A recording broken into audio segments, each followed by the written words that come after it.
Sa 4 days natin dito sa Talacogon, dito sa pagbisita natin dito sa idol natin na si Rene Baterbonia. Ito yung last day namin dito, so maraming nag-recommend talaga sa amin dito na puntahan nga daw namin tong Enchanted River na to dahil malapit na lang din naman. Nandito na lang din naman kami. So why not, 'di ba? So bali kasi ang flight namin dito is gabi pa naman. So ito morning to nung pumunta kami dito sa Hinatuan. Kahit pa paano may oras pa naman. So andito na kami sa may Enchanted River kung saan magbabayad kami dito ng registration payment. Actually, hindi pa dito yung pinaka-Enchanted River. Dito lang yung pinaka-registration. So, magbabayad ka muna dyan. At ayun, biyahe ulit tayo. Mga 15 to 20 minutes ata yun going to Enchanted River talaga. So, ayan, ipapacheck mo lang yung resibo. Then, good to go ka na. So, kapag andito ka na, makikita mo tong Enchanted River. So, ayan, ipapakita mo lang naman yung resibo ng binili natin kanina or binayaran natin kanina. Tapos, may makikita ka dito na malaking muka. So, ayan yun yung pinaka-entrance niya. So, dito yung parking, dito ka magpa-park ng sasakyan kung meron kang dala. Tapos ayun, meron ditong free shuttle. So yan yung mag-aatid sa inyo dun mismo sa pinaka-Enchanted River. So pupunuin pa yan dapat actually. Pero at this point na pakiusapan namin na kung pwede kami ihatid na muna dahil medyo nagmamadali kami sa oras dahil may mga pupuntahan pa kami. Actually after neto pupunta pa ulit kami dun sa Talacogon para for the last goodbye, di ba? Kay Rene Baterbonia. Pero ayun nga, going back, andito na tayo sa Enchanted River. Alam mo, sobrang solid dito. Sobrang ganda. I mean, ngayon lang ako nakakita ng ganito kagandang river, pare. Alam mo yung kulay blue, sobrang linis. Alam mo yung pwede mo na atang inumin sa sobrang ganda ng kulay nito. Well, kasi sa Manila, alam mo na may river doon, medyo mabaho. Tapos ayun, kulay kanal, ganun. Hindi, joke lang.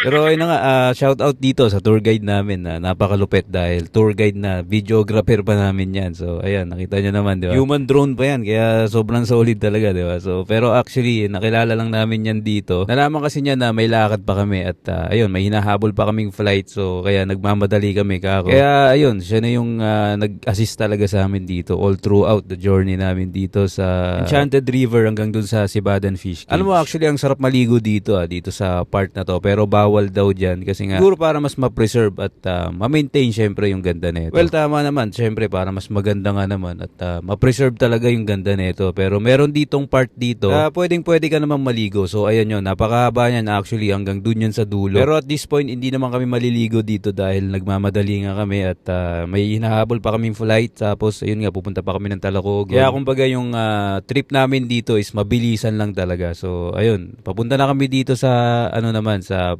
magpapakain kami ng isda. So dito yun sa pinakadulo. Ali, magbabayad ka lang dito sa bangka pero hindi ko na matandaan kung magkano binayad namin diyan dahil wala kaming cash diyan. Kumbaga yung nagbayad kasi diyan yung tour guide namin dahil kumbaga inabunuan niya muna. Alam mo, babait lang din talaga ng mga tao dito, no. Nagugulat lang din talaga kami kasi syempre first time lang din namin dito sa Mindanao, especially dito sa lugar na to. Napaka-humble, napaka-generous. Alam mo yun, sobrang welcoming nila eh. Yung mga tipong i-assist ka talaga, Brad. Yung tipong ganun. Kaya alam mo, feeling ko, nabanggit ko sa last vlog ko, talagang feeling talaga namin na guided kami dito ni Bobet eh. Basta madaming sign talaga.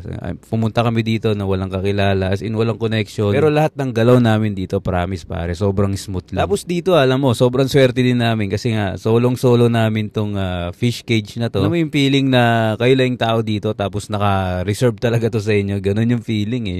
Parang exclusive, ganon. Kaya mas na-enjoy talaga namin. Actually, pagtapos namin dito, yung pauwi na kami. Biglang dami ng mga tao. So, naisip lang namin kung napasabay pa kami doon. Medyo alanganin na kami sa oras. So, pero ngayon nga, nakita nyo naman, solo lang talaga namin. As in, smooth lang talaga. Pero siguro nga, guided talaga kami kasi nga, syempre, ayun nga, alam siguro na pupunta pa kami ng Talacogon. Tapos, may flight pa kami na hinahabol. Kaya thankfully, lahat naman naging maayos at walang naging problema. Talagang smooth lang lahat ng biyahe namin dito. So, eto, ganun lang kabilis. Sobrang saglit lang talaga kami. Talagang mabilisan lang yung trip namin dito. So, eto, pabalik na ulit kami. Pero ayun nga, big shoutout muna dito kila Kuya dahil syempre sa safe travel at maayos na pag-alaga sa amin dito. So dito naman since pauwi na kami saka hindi naman talaga kami maliligo, dinama lang namin sa paa namin yung tubig. So at this point, uuwi na kami at ganun lang yung ginawa namin dito. So ayun, so bakay na kami ng free shuttle. So kung makikita nyo, kami lang din ulit dalawa dito. Alam mo, pagbalik namin dito sa parking, ang dami ulit tao. So imagine mo kung nakasabay kami dyan, di ba? Baka malate pa tayo. So ayun na nga, good thing, talagang mabilisan lang lahat. So eto, sinabay namin sila kuya dahil naghanap kami ng mapagka-cash account para mabayaran namin siya. So ayun, after namin magbayad sa kanya, eto, nagpapaalam na kami. Maraming salamat po sa mabilisang pag-guide sa amin. So ayun, travel na ulit tayo pabalik ng Talacogon. Pero actually dito muna sa hotel namin. So dito kasi kami naka-check-in sa may Madigon Hotel. So magre-refresh lang din kami saglit saka magpapalit syempre. Tapos ayun, mag-check out na rin kami dito. So eto, magpapalit lang talaga tayo mabilisan kaya 3, 2, 1, boom. Ayun, 'di ba? Ang bilis, di ba? Siyempre, I just want to take this opportunity din siyempre para magpasalamat dito sa Madigon Hotel and of course sa mga staff dito na sobrang bababait. Talagang dun sa 4 days stay namin dito, talagang wala kami masabi. Napakaganda, napaka-solid ng serbisyo nila dito. At ayun, napakalinis talaga. Napakaganda na itong hotel na to dito, itong Madigon Hotel. Actually, medyo malayo pa to dito sa Talacogon. Kumbaga dito lang talaga kami nakakuha ng pag-i-stayan namin. Pero more than 1 hour pa yung biyahe kapag naka-private car ka going to Talacogon. So, kung tatanungin niyo ako kung marirecommend ko tong hotel na to, talagang promise 10 out of 10 dahil sobrang ganda, napakalinis. And of course, talagang mababait yung mga tao dito. So, ayun, kumain lang muna kami saglit. By the way, lunch time na to. So, syempre, kailangan kumain muna bago kami bumiyahe. And syempre, after namin kumain, eto, nag-withdraw muna ako dito ng konting cash dahil naubusan na tayo ng cash. At ayun, pinaka-final, papunta na tayo sa Talacogon. Syempre, bibisitahin ulit natin si idol natin. Alam mo, sa totoo lang sa 4 days namin stay dito, ilang beses namin gustong pumunta dito pero sobrang hiyang-hiya talaga kami. Pero this time meron kami nakasabay na mga nakakotse rin, galing pa silang Davao naman. At yun din ng pakay nila na pumunta dito. So nakakatuwa, 'di ba? So parang may nag-guide talaga sa amin So may kasama kaming pumunta doon. So hindi na kami nahiya syempre kahit papaano. Alam mo, sa totoo lang ang goal namin dito, parang bago man lang kami umuwi parang mayakap namin yung nanay or yung tatay man lang ni Bobet. Hindi ko alam pero yun kasi sa feeling namin na kahit papaano makakabawas ng bigat sa damdamin namin. Or siguro yung feeling na para maparamdam mo lang yung pakikiramay mo talaga sa kanila, yung moral support. Bago man lang kami lumipad pabalik ng Manila meron silang taong katulad namin na talagang na-inspire. Katulad na lang neto ni Sir JB Tads na nakita namin dito sa bahay nila Bobet na tumutulong, na-inspired lang din siya, hindi nila siya kaano-ano, pero tumutulong siya for free na alam mo yun, tinuturo yung business na or tinutulungan nila yung family ni Bobet na mag-start ng business. So siya yung tumutulong, siya yung nasa likod ng lahat ng mga yan. Alam nyo naman, yan yung pangarap din ni Bobet dati nung buhay pa siya. So, nga pala, kung trip nyo rin pala bumili niyan ng mga Butterbonians collection, dito lang yan sa official page nila. Lang kayo makakabili ng mga legit talaga na galing sa kanila. Actually, hindi lang kayo basta bumili. Parang support nyo na rin yan sa kanila. So, ayun.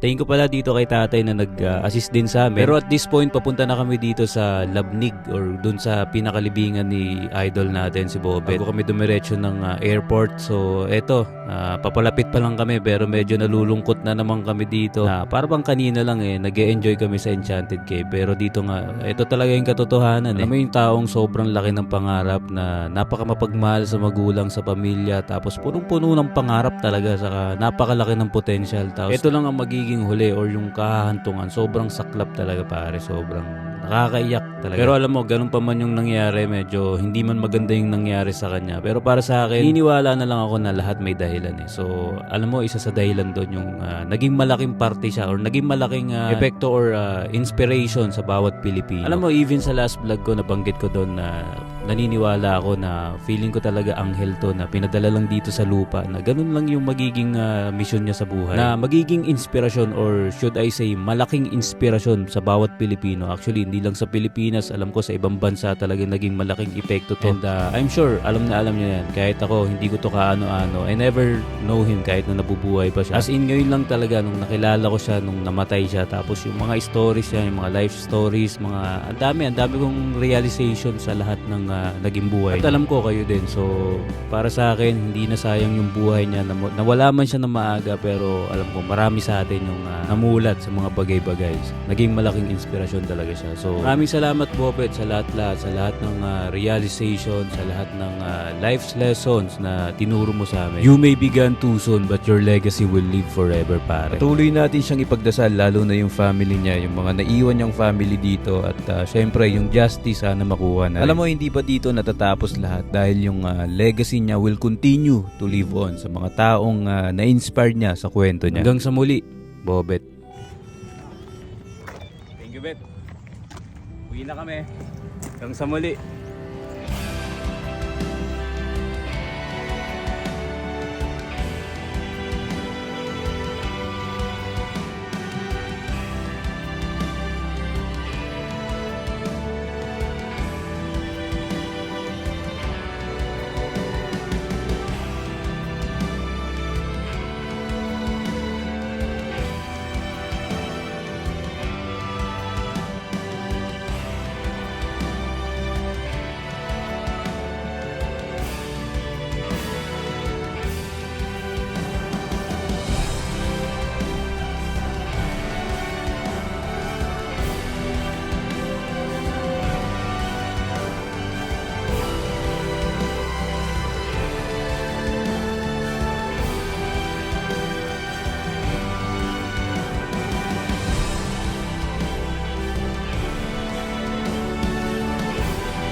as a kid